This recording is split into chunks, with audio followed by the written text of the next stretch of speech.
এইভাবে টার্গেট করে আঘাত করা হয়েছে। প্রকৃত অর্থে আমাকে বলতে হবে, শেখ হাসিনার আমরা ফেসিবাদের সময় বলি, এই ফেসিবাদের সময়ও শেখ হাসিনার গদিকে চ্যালেঞ্জ করে আন্দোলন করেছিলাম আমরা।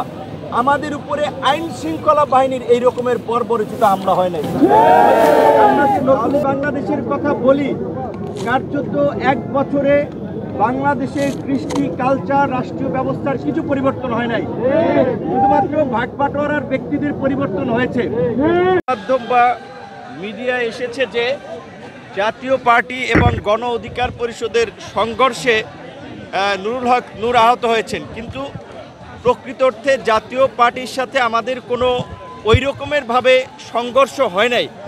ভারতীয় দাবেদার এবং এই দেশবিরোধী অপশক্তি জাতীয় পার্টির কার্যালয়ের না, মূলত এসালমের বিল্ডিং, সেইখান দিয়ে আমরা যাওয়ার পথে তারা তাদের কার্যালয়ের মধ্যে থাকা সন্ত্রাসীরা আমাদের উপরে ঢিল মারে, 2-1 জনকে কাপড় টেনে ধরে।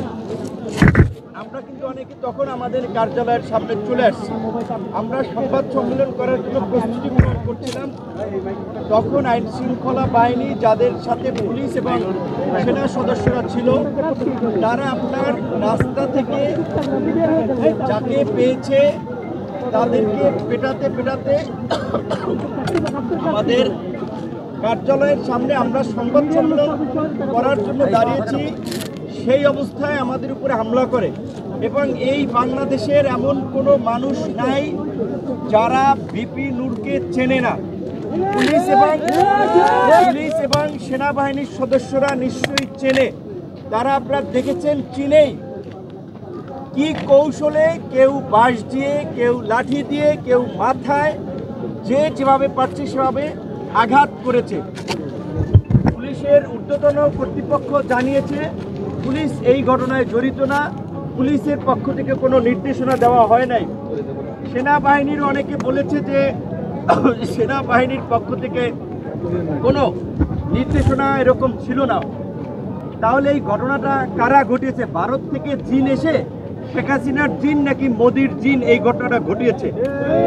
তাই আমরা পুলিশ প্রধান এবং সেনা প্রধানকে পরিষ্কারভাবে বলতে চাই, আপনারা যদি এই ঘটনায় নির্দেশনা দিয়ে না থাকেন, আপনাদের অধীনস্থ সেনাবাহিনী, পুলিশের ঊর্ধ্বতন কর্তৃপক্ষ যদি এই বর্বরচিত হামলা, যেটা হত্যার উদ্দেশ্যে পরিচালিত হয়েছে, এই হামলা নির্দেশনা দিয়ে না থাকে, তাহলে কারা দিয়েছে, কোথা থেকে এই ঘটনার নির্দেশনা এসেছে, সেই ঘটনার একটা নিরপেক্ষ তদন্ত করে জড়িতদেরকে বিচারের মুখোমুখি করবেন, এটা আমাদের প্রত্যাশা।